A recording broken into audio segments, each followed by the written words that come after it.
আপনি যখন কোনো অবহেলিত বা ভালোবাসা না পাওয়া মানুষকে জীবনের সবটুকু দিয়ে আগলে ধরবেন, দেখবেন একসময় সে আপনাকেই অবহেলা করতে শুরু করেছে। বছরের পর বছর গুরুত্বহীন হয়ে বেঁচে থাকার পর যখন তারা আপনার কাছে অভাবনীয় মর্যাদা পায়, তখন সেই সম্মানটাকে তারা আপনার ভালোবাসা নয়, বরং নিজের যোগ্যতা ভেবে ভুল করে বসে।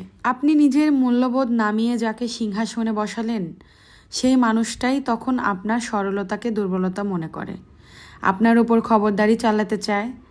আপনার ত্যাগ আর সহমর্মিতাকে সে তার পাওনা মনে করে নেয়।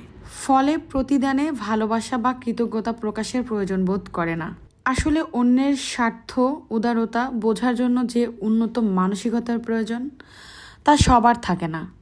নিজ মনের মানুষের কাছে আপনার অসীম মায়া স্টেপ সস্তা মনে হয়। তো hello everyone, welcome to my page and welcome to my new blog. আজকে আমি রান্না করেছিলাম গরুর মাংস। এখানে দেশি গরুর 1.5 কেজি মাংস ছিল। সব রকম মশলা দিয়ে আমি মাংসটা মেখে কিছু সময় রেখে দিয়েছিলাম। এখন চুলাতে উঠিয়ে দিচ্ছি। গরুর মাংস রান্না করার জন্য আমি আলাদাভাবে একটা এক্সট্রা মশলা নিজেই তৈরি করি। সব রকমের মশলা দিয়ে মশলাটা বানিয়ে এভাবে মাংস রান্না করলে অনেক বেশি মজা হয়। আর আমি আমার মতো করে রান্না করার চেষ্টা করি সবসময়। কাউকে ফলো করে না, নিজের রেসিপিটা নিজেই নিজের মনের মতো করে রান্না করার ট্রাই করি অলওয়েজ। এই যে মাংসের ফাইনাল লুক, বিয়ে বাড়ির থেকে কোনো অংশে কম না। যেহেতু আমি আজকে রোজা ছিলাম, তাই টেস্ট করতে পারিনি রান্নার সময়। আমি ইফতার পরে খেয়েছিলাম, অনেক মজা হয়েছে।